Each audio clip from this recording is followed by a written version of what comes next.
Good morning, VenturaCSL. So happy to see you here this morning. So happy to be with you this morning. Reverend Bonnie is in India, and we're blessing her in all of her joy. And so I am so grateful to be with you this morning, and we are going to have a very wonderful time together. So blessings to all of you. Welcome, and let's stand for our congregational song.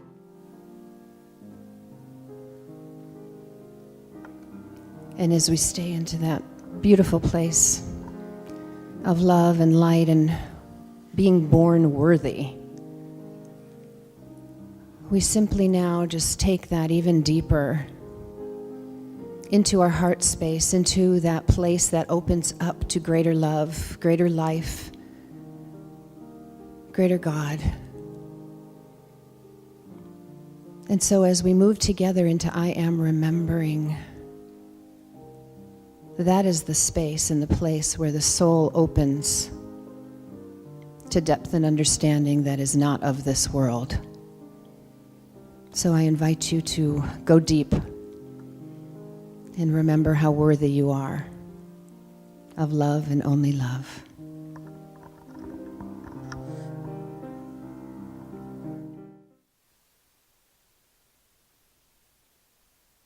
And in the beauty of this quiet moment, feel God well up within you, because that's where it is. And so it is.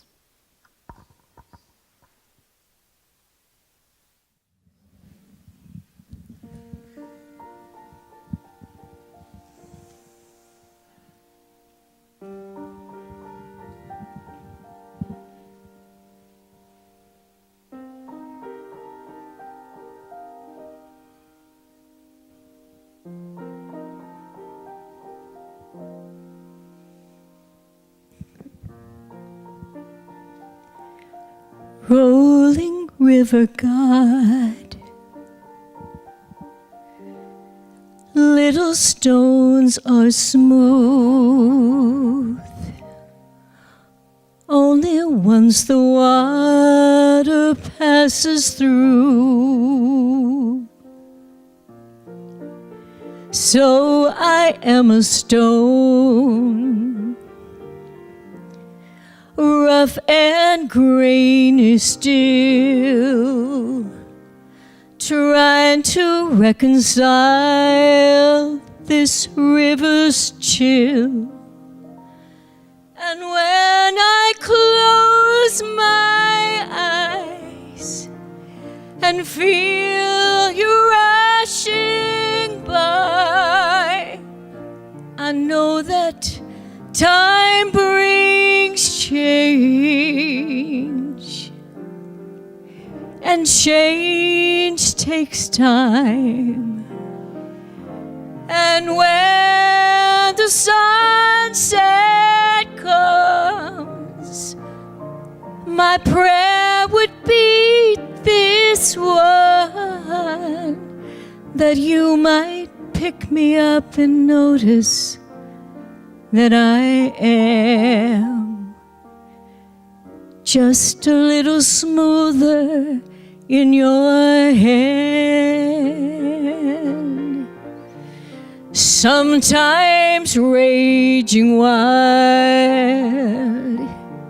and sometimes swollen high, but never have I known this river dry. The deepest part of you is where I want to stay, and feel the sharpest edges wash away. And when I close my eyes and feel you rushing by, I I know the time brings change, and change takes time. And when the sunset comes, my prayer would be just one, that you might pick me up and notice that I am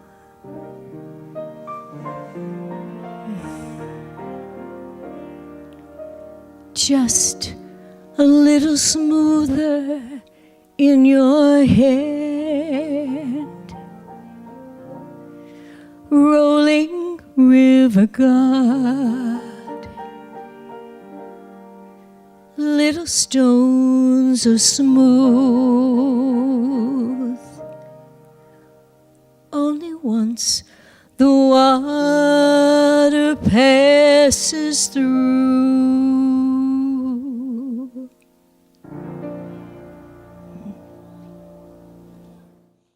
Hello again. I'm so excited to be with you. This is pure joy. This is my spiritual home, and I love you all so much. In my work as a palliative care chaplain at the county hospital, I love people I don't know. So you can just imagine how I feel when I come here to be with you. I love you all so much. Yay! So, it's funny, you know, when preparing a talk, my worst nightmare would be if I was on like one of those cooking shows where there was a countdown and you had to be done. I'm writing, scratching, finding quotes, praying, and then 5, 4, 3, 2, 1, you're done. I'm not done yet. So, and then I realized, you know, just walking away and trusting God, that's what this talk is about. That's what I'm about. And it's funny how mind, body, and spirit, that's what the talk is today, but we're mostly spirit. The mind and the body parts are where we get stuck. And I'm going to talk a little bit about that later.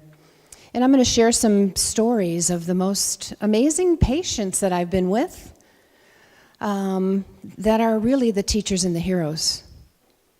They're incredible, and they are just so filled with light. And so my work as a chaplain, and I'm the only chaplain, I work in palliative care. So if you're not sure what that is, it's not hospice. Hospice is end of life. Palliative care is when something serious happens, or something life-altering, life-changing. And so I work with a team of doctors. There's doctors of psychology, there's medical doctors, there's nurses, and there's me. And we go in as a team. When the medicine team calls us to go in, we go in as an extra layer of support. And that calls for some difficult conversations sometimes. That calls for family meetings where we all get to sit and update and give whatever our discipline is. We're an interdisciplinary team. And we're a team of people who know that you're way more than a body going through something difficult. That you have a spirit and you have emotions, and that plays into the experience as well. And so, at first, I had to learn to be braver than I was. And that's just making a decision and then not questioning it for me. And so I made a decision to be brave. Because I knew that if I was waiting to be comfortable in my job, that wasn't going to happen. And I also knew that I did not want to have an elevator speech. I can't go from one patient to the next, to the next, to the next, and tell them who they are. I can't do that. Or tell them who I am. I can't do that. I have to be open to what they need, and that's my work to do. And so, I'll give you an example of being brave. Didn't know I was going to share this, but it's funny to me. So I'm sitting in a family meeting. We have family meetings. 13, 14, 15 people. ICU team, palliative care team, family members who need to know about their loved one. And so the medical updates are looking a little grim, and spirits are falling down, and it's just, it was just like not the best news in there for this one person. And then I didn't say anything. I just kind of was like holding the high watch within me during this whole meeting. And then all of a sudden I was moved to call something out. You guys will understand this, but you have to understand that I'm usually with Spanish-speaking people who don't know about science of mind. So with that in mind, imagine me deciding today to be braver than I was before and saying out loud in the middle of a family meeting with people I've never seen before, during the physical details that were really hard to hear. This is me. Makes me laugh.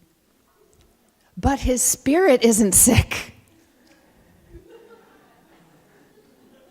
And then I'm like, who said that? Yeah.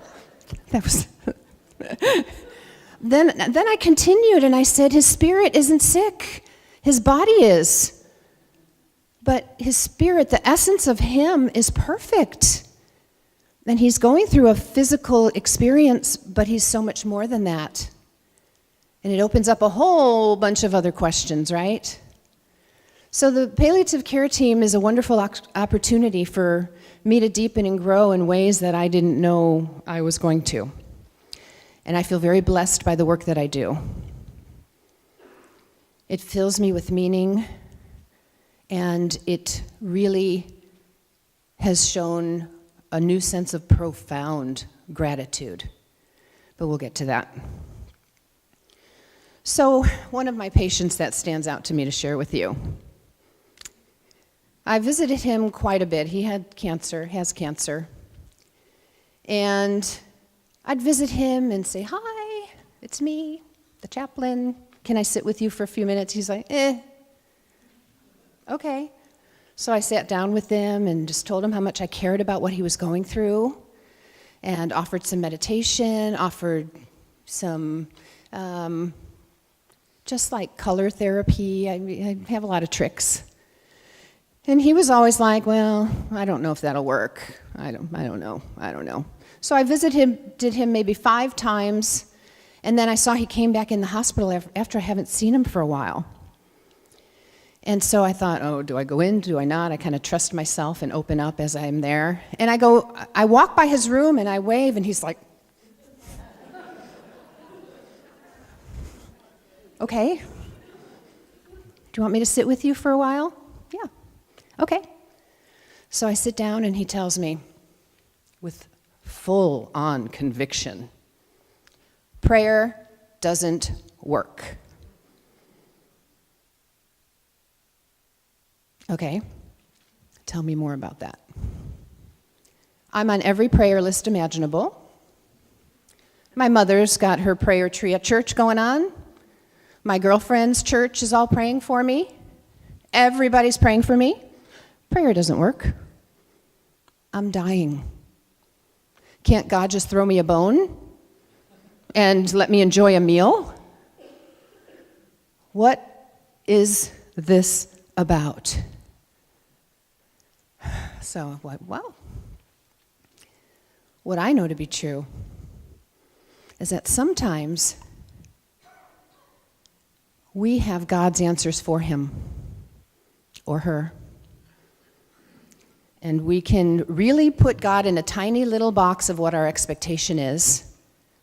And if that expectation isn't filled, we have a crisis in faith. Well, if God doesn't heal me in this little box, so I said to him, what is it that has to happen for you to have God real for you? A miracle. I want to be healed. Okay, and I can believe that with you. And I can also know. And ask you a question first. Have you ever wanted something in the past and you didn't get it? And something more amazing came in? Has that ever happened for you? But at the time, we were so locked into our want. And so, we believe in an unlimited God, but we limit God constantly. We believe in an unlimited God, but we have limited beliefs. So there's a gap there. And there's so many opportunities to go deeper and to learn and to grow and to just stretch the mind. Stretch the mind. And so I asked him a really important question, I think. What are you most afraid of? And he didn't know what he believed happened after here.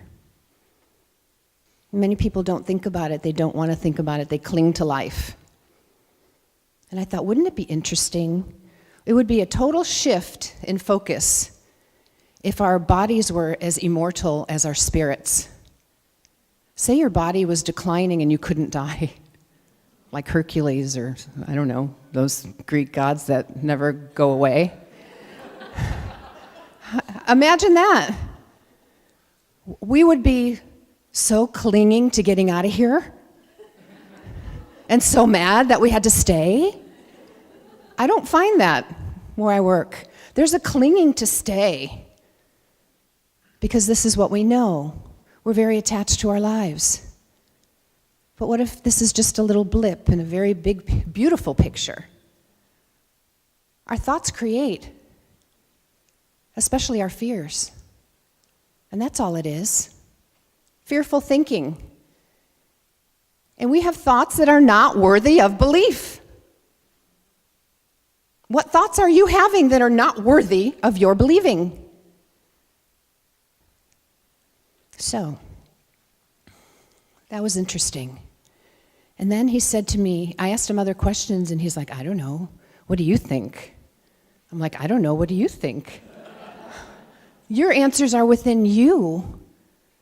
Your wisdom is within you. I don't have that for you. Do you want to just pray and open up to that place where you can get your own answers? So we blew up the conversation. And it was really powerful because he stretched his mind. And I offer that to all of you, to stretch your mind, because your mind precedes your body. What your thoughts are land in your body. And so the body just accepts and grows what you're thinking about or what you're believing to be true. Thought and body.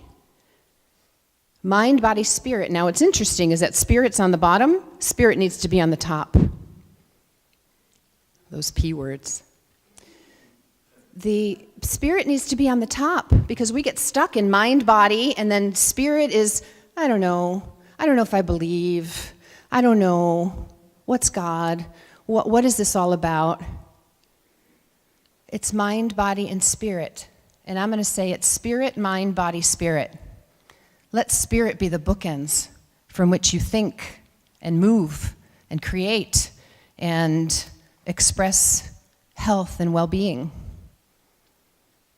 Spirit, mind, body, spirit, because we are mostly spirit. And I love the patients who say to me, I have one, I see patients from all different faiths. And many times they're Spanish speaking at the county hospital, and I get to sit at bedside with people who have murdered more people than they can count. That's kind of growing and interesting. We see people who have been in accidents, or children have been in accidents, and how to soothe them, how to move through that with them. But my favorite patients are the ones that say, I'm questioning everything that I thought I believed about my religion. I'm questioning everything. Why would God punish me? I'm a good man. I heard that. And I said, yeah, why would God punish you? That's a belief not worth having, perhaps, right? Why would God punish you? Maybe there's an opportunity for greater love to come in. I don't know, but we talk a lot about it. And he says to me, so is God a man, God a woman? Where's God? What's God? All these questions come, and it's really wonderful to ask questions, to be curious about, what do you think happens? What do you think happens after we die?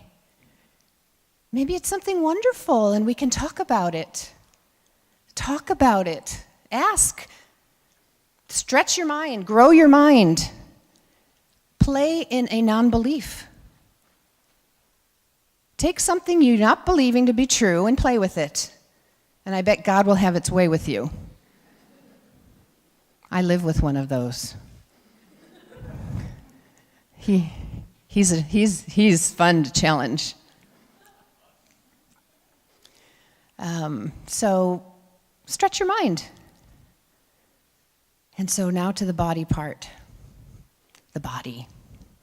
We are so good at finding what's wrong, what to fix. And if I was in a meeting with all of you right now, I would say, but your body isn't broken. Look at all it can do. Look at all that it does without you. When was the last time you asked your hair to grow?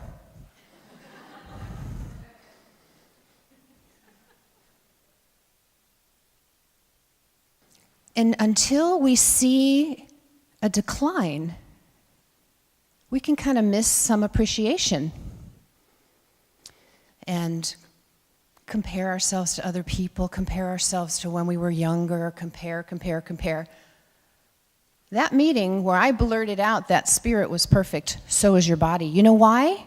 Because your body, exactly the way it is, houses the greatest love there ever could be and allows you to move through your life with senses, with power, with grace, with love. When you're with somebody, do you really care if they're a little overweight or their little toe is bigger than their big toe or whatever it is that we think our imperfections are? Who cares? Except us. And I'll tell you, this job has grown my appreciation. Hi, Kelly Jo. She works there too. My appreciation has gone from, thank you, God, these are my gratitude, and there's nothing wrong with being grateful. It's all good. Grateful for my job, grateful for my car, grateful for my family, grateful for my pets, grateful for all the joy. And now it's like grateful. I find my gratitude journal says, I am so grateful that I can breathe. I see people struggling there. I'm so grateful I can get out of bed. I'm so grateful that I can speak with my voice to tell the people who I love that I love them. I'm so grateful I can move. That's profound gratitude has moved me to such an incredibly big place. And then spirit. Well, spirit. Spirit, mind, body, spirit. And if I had a practical tool to look at, and I kind of made one, but I'm not going to show it to you because it's just a stoplight. I call it a God light. Next time you're at a stoplight outside, red's on the top, yellow's in the middle, green's on the bottom. Stop. Warning. Go. Stop limiting God.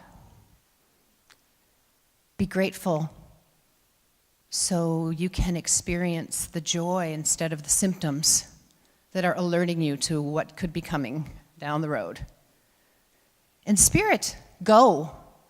Good, God.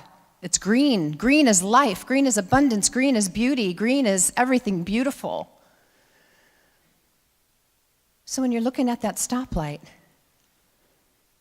you can see mind, body, spirit. So there's one more. The announcements took so long, I don't think I can talk much longer. I'm kidding. I'm kidding. I've just overdid it because I have a lot to tell you that I won't get to, unfortunately. Okay, so are you guys all with me? Are we doing okay? This isn't too depressing, right? I'm hoping it's not depressing because this is so joyful. And I think when we unblock the places where we get stuck in mind-body, we're missing out the joy. The joy comes from the Spirit moving through those. Okay, I'm going to show this to you anyway. It's very bad creativity.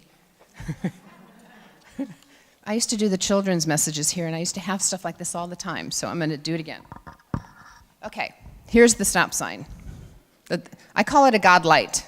And don't get confused when you're driving, because I don't want anything to happen to you prematurely. But up there is the mind, here is the body, and there's spirit. And so, in the mind is where fear is, and in the body is where a manifestation of fear can live. And spirit is just the love through all of it. You want to heal something? Start with your thoughts. Stretch your mind. Go play in a non-belief. And go ask questions. Read a book. Take a class here. That's what rocked my world. I became a practitioner here in 1999. So the stoplight. But if it wasn't up and down, if it wasn't a line, what if we made this a circle? Then we would know for sure that spirit comes before mind and after body. Spirit is bigger than anything we're going through. So stretch your mind. I'm going to share this really cool thing with you that I love. It's called the parable of the twins, and this will stretch your mind. And it's a really cool analogy because I think we can relate. See where in this story you can relate, okay? I'm going to read it because it's long. Once upon a time, twins were conceived in the womb. Weeks passed and the twins developed. As their awareness grew, they laughed for joy. Isn't it great that we were conceived? Isn't it great to be alive? Together, the twins explored the world. When they found their mother's cord that gave them life, they sang for joy. How great our mother is, that she shares her own life with us. As weeks stretched into months, the twins noticed how much they were changing. What does it mean? Asked the one. It means that our stay in this world is drawing to an end, said the other. But I don't want to go. I want to stay here, always. We have no choice, said the other. But maybe there is life after birth.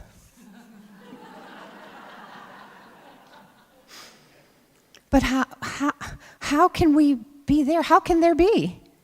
Responded the other. We will shed our life cord, and how is life possible without this cord? Besides, we have evidence that others were here before us, and none of them have returned to tell us what that life is like.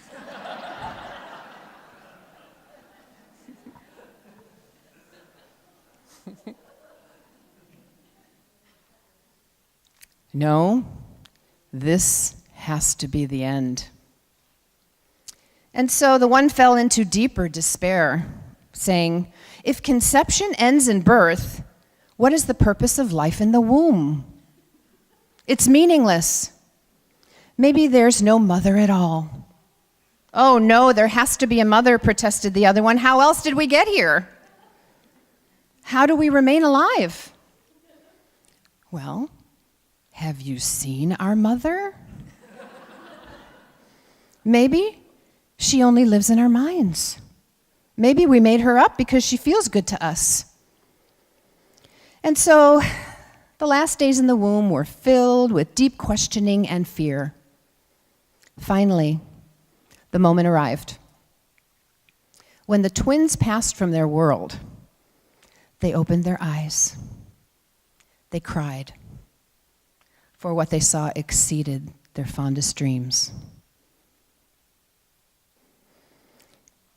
And so my prayer for all of us is to open our eyes, open our mind, cry with appreciation, and know that the heaven that was here before we got here, the heaven that is available now, and the heaven from which we will move into will far exceed our expectations. May you know how loved you are. And so it is.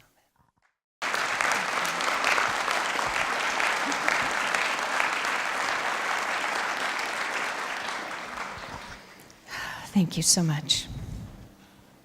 Now what do we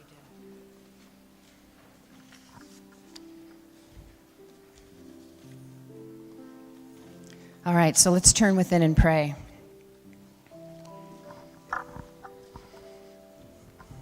Rebecca, close your eyes and pray. All right. So, as we turn within and awaken to the wisdom within us, it is with a sense of awe and appreciation and dreaming about what it all could be. That's where God is. And God being God and God being everywhere, and you know God, she's amazing. She fills every heart